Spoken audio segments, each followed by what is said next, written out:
Good afternoon. It is Tuesday, July 14th, 2020. The COVID-19 coronavirus pandemic continues its terrible toll in Arizona.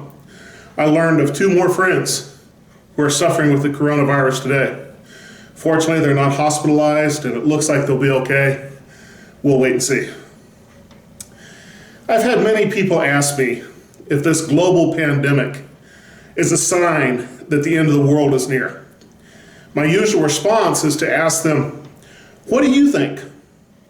I've learned that those who have their minds already made up about any kind of controversial doctrine or belief are just looking to see if I agree with them. And if not, then they'll relegate me as to being too stupid to be right. Their opinion is fixed and don't try to alter it with facts or sound reasoning. I just let them go. However, if they let me know that they're honestly seeking an answer, then we have room for conversation and mutual instruction. When I look at the first coming of Jesus Christ, I recognize that the political leaders of the day had no idea when the Messiah would come. The religious leaders of the day could quote massive amounts of Old Testament writings about the coming of the Messiah, but they had no idea when he would come. The common believers had this habit of saying every new thing was the Messiah coming. So who actually knew about the first coming of Jesus Christ? Well, there are 2 who were told by angelic visitation. Mary and Joseph knew, and Mary's cousin Elizabeth knew.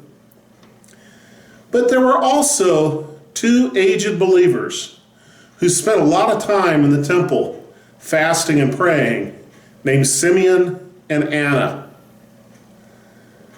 Also, there are some astrologers from the East who had some kind of divine communication observed through their astrology. And they came bearing gifts of gold, frankincense, and myrrh. That's it. No one else. If the first coming was shrouded in that kind of mystery, well, what about the second coming?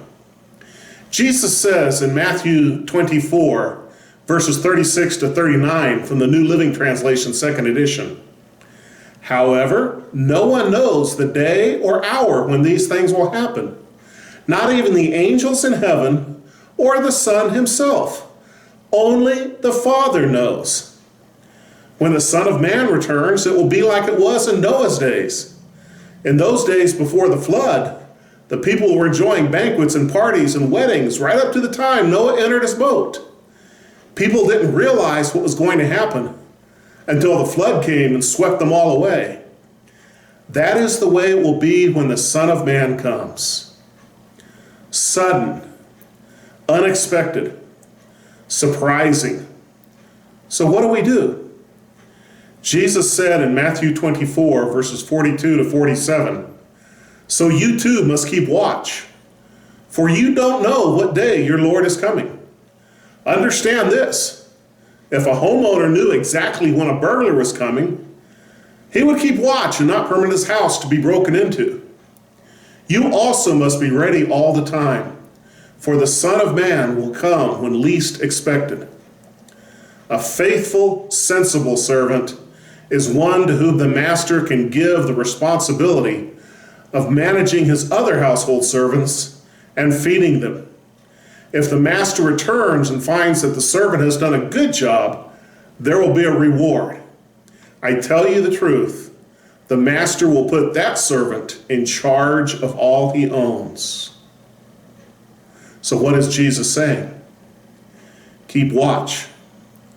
Be aware. Be ready. Be faithful.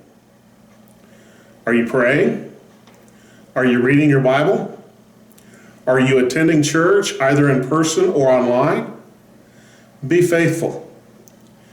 Jesus does delineate the alternative in verses 48 to 51 of that same chapter, and you may not like it. So what will we do? We will keep watch. We will be aware. We will be ready. and we will strive to be faithful. God bless you.